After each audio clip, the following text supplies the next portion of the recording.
Hi hi இந்த loaded டிசைனை எப்படி நெட் கிளாத் ஃபிக்ஸ் பண்ணி நம்ம ஸ்டிச் பண்ணலான்றதை இந்த வீடியோவில் பார்க்கலாம். ஃபஸ்ட்டு வந்து நம்ம நெட் கிளாத்தை வந்து செக்யூர் பண்ணிக்கலாம். நல்லா ஸ்ட்ராங்காக செக்யூர் பண்ணிக்கணும். எந்த ஒரு சுருக்கமும் இல்லாமல் நம்ம செக்யூர் பண்ணிக்கணும். ஏன்னா அப்போ தான் வந்து ஃபினிஷிங் வந்து கரெக்டாக இருக்கும். இல்லைனா முடிச்சதுக்கப்புறம் நம்ம ஃப்ரேம்லேருந்து கலட்டிட்டு பார்க்கும்போது அந்த இடம் வந்து நம்ம ஃப்ளவர் போட்ட இடம் ரொம்ப லூஸாக இருக்கும். ஸோ நல்லா டைட்டாக வந்து செக்யூர் பண்ணிவிட்டு தென் அகெயின் வந்து நம்ம வந்து ஸ்டிச்சஸ் வந்து ஸ்டார்ட் பண்ணலாம். ஓகேங்களா? நான் இப்போ வந்து அந்த லோட்டஸ் டிசைனில் அவுட்டர் லைனில் ஸ்மால் செயின் ஸ்டிச்சஸ் தான் ஜரி த்ரெட்டை வச்சு கொடுக்குறேன். ஏன் இதில் வந்து ஜரி த்ரெட் வந்து அவுட்டர் லைனுக்கு யூஸ் பண்ணியிருக்கேன்னா, நெட் கிளாத் எப்போ யூஸ் பண்ணாலும் நம்ம வந்து அவுட்டர் லைன் ஜரி த்ரெட்டில் தான் ஒர்க் பண்ணணும். ஏன்னா வந்து நம்ம கிளாத்தை கட் பண்ணி எடுக்கும்போது த்ரெட்டு வந்து கட் ஆகும். ஸோ நீங்கள் வந்து ஜரி த்ரெட்டில் ஸ்டிச் பண்ணும்போது தான் ஸ்ட்ராங்காக இருக்கும். அது மாதிரி ஸ்டிச்சஸ் கொடுக்கும்போது செயின் ஸ்டிச் நீங்கள் கொடுக்கும்போது ஒரு மோட்டிவ் டிசைனில் நீங்கள் கொடுக்குறீங்கன்னா அவுட்டர் லைன் வந்து ரொம்ப ஸ்மால் செயின் ஸ்டிச் கொடுக்கணும். அப்போ தான் வந்து டிசைன் வந்து ப்ராப்பராக நம்மளால் ஸ்டிச் பண்ண முடியும். செயின் ஸ்டிச் கொடுத்ததுக்கப்புறம் நெக்ஸ்ட்டு என்ன ஸ்டிச் பண்ணலான்றதை இந்த வீடியோவில் நான் அடுத்து பார்க்கலாம். ஃபஸ்ட்டு இந்த செயின் ஸ்டிச் ஃபுல்லாமே கொடுத்து கம்ப்ளீட் பண்ணிக்கிறேன்.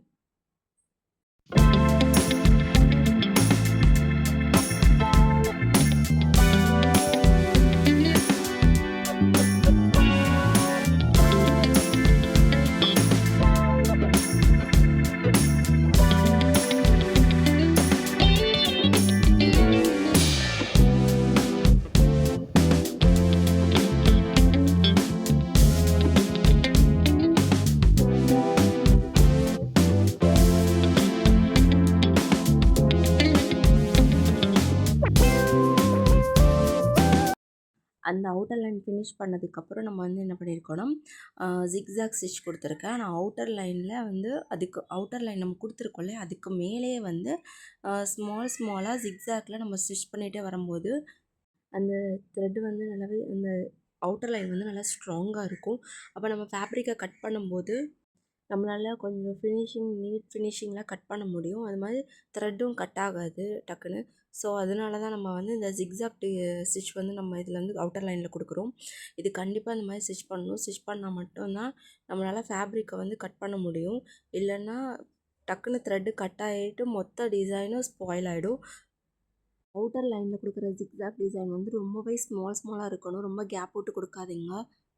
இந்த ஃப்ளவர் டிசைன் ஃபுல்லாக நம்ம வந்து இதே மாதிரி தான் ஃபாலோ பண்ணி ஸ்டிச் பண்ண போகிறோம். First normal chain stitch outer லைனில் கொடுத்துட்டு அதுக்கு மேலே வந்து ஜிக்ஸாக்கில் நம்ம வந்து ஸ்டிச்சஸ் கொடுக்குறோம். ஜரி த்ரெட்டை வச்சு தான் ஒர்க் பண்ணணும். நான் ஃபஸ்ட்டும் சொன்னேன், இப்போவும் சொல்கிறேன். ஏன்னா நம்ம வந்து இதில் ஃபேப்ரிக்கை கட் பண்ணும்போது நார்மல் த்ரெட்டில் நீங்கள் வந்து சில்க் த்ரெட்லேயும் நார்மல் த்ரெட்லேயும் அவுட்டர் லைன் கொடுத்தீங்கன்னா நம்மளுக்கு வந்து டிசைன் வந்து ஃபுல்லாமே ஸ்பாயில் ஆகிடும். ஸோ நீங்கள் வந்து ஜரி த்ரெட்டில் வந்து அவுட்டர் லைன் கொடுங்க.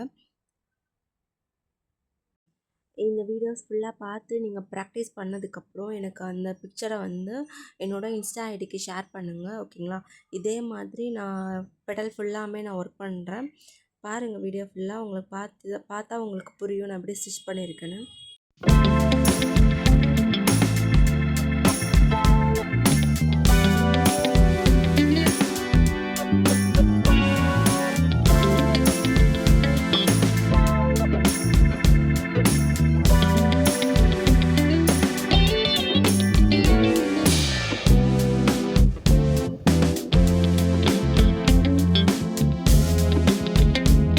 இப்போ வந்து எக்ஸஸாக இருக்க ஃபேப்ரிக் எல்லாமே நம்ம கட் பண்ணி எடுத்துக்கலாம். அந்த ஷேப்புக்கு ஏற்ற மாதிரி நீங்கள் கட் பண்ணிக்கோங்க. ஃபஸ்ட்டு வந்து கொஞ்சம் ஃபேப்ரிக்கை விட்டுட்டு அதுக்கப்புறம் கட் பண்ணுங்கள். அப்புறம் வந்து ஃப்ளவர் டிசைனுக்கு ஏற்ற மாதிரி கட் பண்ணிக்கோங்க. ஏன்னா ஃபஸ்ட்டு எடுத்தோடனே நீங்கள் வந்து கொஞ்சம் கஷ்டமாக இருக்கும். அதனால் வந்து நிறைய ஃபேப்ரிக் இருந்துச்சுன்னா ஃபஸ்ட்டு எக்ஸஸாக கொஞ்சம் ஃபேப்ரிக்கை விட்டுட்டு அதுக்கப்புறம் அதெல்லாம் கட் பண்ணிவிட்டு அதுக்கப்புறம் பெட்டலோட ஷேப்புக்கு ஏற்ற மாதிரி நீங்கள் கட் பண்ணி எடுத்துக்கோங்க. இப்போ நான் வந்து ஃப்ரேமு பேக் சைடில் வந்து நம்ம வந்து கிளாத்தை கட் பண்ண போகிறோம் இல்லையா? நம்ம ஆரி நீடியில் ஃபஸ்ட்டு ஃபேப்ரிக்கில் இன்சர்ட் பண்ணிவிட்டு ஒரு ஸ்மால் ஹோல் போட்டுக்கலாம். அந்த ஹோல் வழியாக நம்ம கட் பண்ணும்போது ரொம்ப ஈஸியாக இருக்கும். இந்த ஃபேப்ரிக் கட் பண்ணுறதுக்கு நீங்கள் வந்து சிசர் யூஸ் பண்ணாதீங்க. இந்த மாதிரி கட்டர் யூஸ் பண்ணுங்கள். அப்போ தான் வந்து ஈஸியாக கட் பண்ண முடியும். நெட் கிளாத் மேலே படாமல் நீங்கள் ஃபேப்ரிக்கை மட்டும் பார்த்து கொஞ்சம் பொறுமையாக கட் பண்ணணும். நெட் கிளாத்தில் பட்டு கட்டாச்சுன்னா நம்மளுக்கு ஒர்க்கே ஸ்பாயில் ஆகிடும். ரொம்ப ஸ்லோவாக கேர்ஃபுல்லாக வந்து அந்த ஆரி நீடில் யூஸ் பண்ணி அந்த ஃபேப்ரிக்கை கொஞ்சம் தூக்கி விட்டு அதுக்கப்புறம் நீங்கள் கட் பண்ணிங்கன்னா ரொம்பவே ஈஸியாக இருக்கும். இந்த மாதிரி நீங்கள் கட் பண்ணி பாருங்கள், ரொம்ப யூஸ்ஃபுல்லாக இருக்கும். ஓகேங்களா? அந்த மாதிரி ஸ்லோவாக கட் பண்ணி எடுக்கணும். நான் இதை ஃபுல்லாக கட் பண்ணிவிட்டு நான் எப்படி கடைசி அவுட்புட் எப்படி இருக்குன்றதை நம்ம பார்க்கலாம்.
ஃபுல்லாக கட் பண்ணி ஃபினிஷ் பண்ணதுக்கப்புறம் இப்போ நம்மளுக்கு எட்ஜஸில் வந்து அந்த நெட் கிளாத்தோட ராஜஸ்லாம் இருக்கும் இல்லையா, அந்த இதெல்லாம் தெரியாமல் இருக்கிறதுக்கு என்ன பண்ணால் அகெயின் வந்து அதை சுற்றி ஒரு செயின் ஸ்டிச் கொடுத்ததுக்கப்புறம் ஜிக்ஸாக் ஸ்டிச் வந்து அதுக்கு மேலே கொடுக்கணும். நம்ம ஃபஸ்ட்டு கொடுத்துருக்கோம் இல்லையா செயின் ஸ்டிச், அதை ஃபாலோ பண்ணியே நம்ம வந்து அவுட்டர் லைனில் செயின் ஸ்டிச் கொடுத்துட்டு அதுக்கு மேலே வந்து நம்ம ஜிக்ஸாக் ஸ்டிச் வந்து எல்லாத்தையும் சேர்த்த மாதிரி ஜிக்ஸாக் ஸ்டிச் கொடுக்கணும். ஃபஸ்ட்டு கொடுத்த ஸ்டிச்சுக்கும் இப்போ கொடுத்துருக்க ஸ்டிச்சையும் சேர்த்து வச்சு ஜிக்ஸாக் ஸ்டிச் கொடுக்கணும். அப்போ தான் அந்த இது வந்து கொஞ்சம் ஃபினிஷிங்காக இருக்கும், நம்மளுக்கு வந்து ஈஸியாகவும் இருக்கும் ஸ்டிச் பண்ணுறதுக்கு. நீங்கள் அந்த சிங்கிள் ஸ்டிச்சில் மட்டும் நம்ம வந்து ஜிக்ஸாக் ஸ்டிச் கொடுக்க முடியாது, ஏன்னா ஏற்கனவே நம்ம ஜிக்ஸாக் ஸ்டிச் கொடுத்துருக்கனால நெட்டு வந்து கட் ஆகிடும். நம்ம அப்படி கொடுக்கும்போது நம்ம நெட் கிளாத்தில் போட்டு ப்ராக்டிஸ் பண்ணுறீங்க அப்படின்னா ரொம்ப ஸ்லோவாக கேர்ஃபுல்லாக ஸ்டிச் பண்ணுங்கள். அப்போ தான் வந்து நம்மளால் ப்ராப்பராக ஸ்டிச் பண்ணி முடிக்க முடியும், இல்லைன்னா நெட்டெல்லாம் வந்து கட் ஆகிடும். ஸோ நீங்கள் வந்து ரொம்ப ஸ்லோவாக போட்டு ப்ராக்டிஸ் பண்ணி பாருங்கள். நீங்கள் ப்ராக்டிஸ் பண்ண இமேஜஸை என்னோடய இன்ஸ்டா ஐடிக்கு ஷேர் பண்ணுங்கள். அப்போ தான் நான் வீடியோ போடுறது எனக்கு கொஞ்சம் மோட்டிவேஷனாகவும் இருக்கும். அது உங்களுக்கு ஒரு ஏதாவது டவுட்ஸ் இருந்தால் கூட அதை வந்து கிளியர் பண்ணிக்கலாம். ஸோ எனக்கு என்னோடய இன்ஸ்டா ஐடிக்கு மறக்காமல் உங்கள் ஒர்க்ஸ் எல்லாமே எனக்கு ஷேர் பண்ணுங்கள்.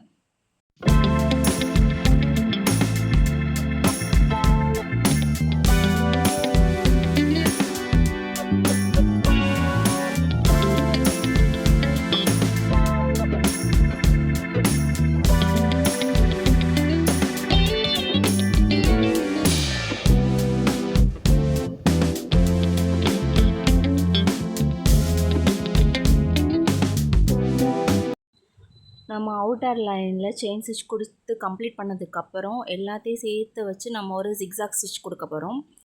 இப்போ நம்ம ஸ்டிச் பண்ணுற ஜிக்ஸாக் ஸ்டிச் வந்து நம்ம நெட்டில் சேர்த்து ஸ்டிச் பண்ணுறோம். ஸோ ரொம்ப கேர்ஃபுல்லாக பொறுமையாக கொடுக்கணும். நம்ம அவசரப்பட்டு ஃபாஸ்ட்டாக பண்ணோன்னா நெட் வந்து டேமேஜ் ஆகிறதுக்கு சான்சஸ் இருக்குது.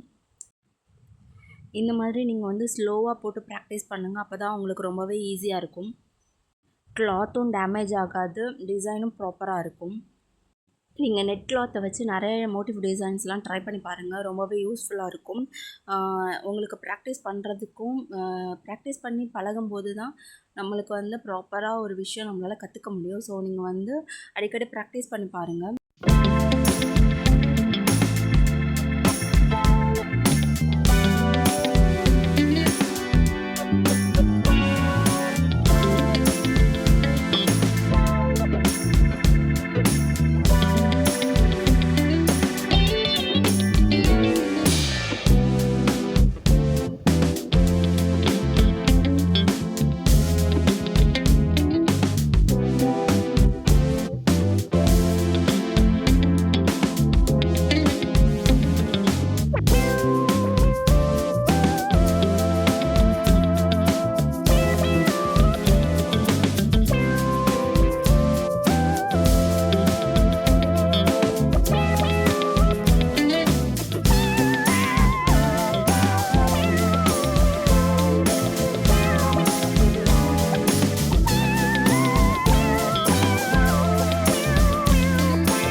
இந்த வீடியோஸில் நான் எல்லாமே ஷார்ட்டாக தான் சொல்லியிருக்கேன். உங்களுக்கு ரொம்பவே ஈஸியாக புரியும்.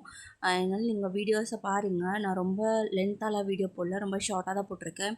இந்த வீடியோ பார்த்துட்டு உங்களுக்கு பிடிச்சிருந்துச்சுன்னா என்னோட சேனலை சப்ஸ்கிரைப் பண்ணிக்கோங்க. நம்ம சேனலில் ஆரி ஒர்க் சம்மந்தமான வீடியோஸ்லாம் இனிமேல் கண்டினியூஸாக நம்ம அப்லோட் பண்ணுவோம். உங்கள் ஃப்ரெண்ட்ஸ் அண்ட் ஃபேமிலிஸில் யாராவது வந்து ஆரி ஒர்க்கு கற்றுட்ருக்காங்க அப்படின்னா அவங்களுக்கு நம்ம வீடியோஸ்லாம் ஷேர் பண்ணுங்கள். அவங்களுக்கு ரொம்பவே யூஸ்ஃபுல்லாக இருக்கும். நீங்கள் ஆரி ஒர்க்கில் இன்ட்ரெஸ்டடாக இருக்கீங்க, ஆரி ஒர்க் கற்றுக்கணுன்னு ஆசையாக இருக்குன்னா என்னோட இன்ஸ்டா ஐடிக்கு டிஎம் பண்ணுங்கள். நம்ம ஆன்லைன் ஆரி கிளாஸ் கூட எடுக்கிறோம். ஓகே, என்னோட வீடியோஸ்லாம் உங்களுக்கு பிடிச்சிருந்துச்சுன்னா என்னோட சேனலை சப்ஸ்கிரைப் பண்ணிக்கோங்க. தேங்க்யூ ஃபார் வாட்சிங். Happy learning.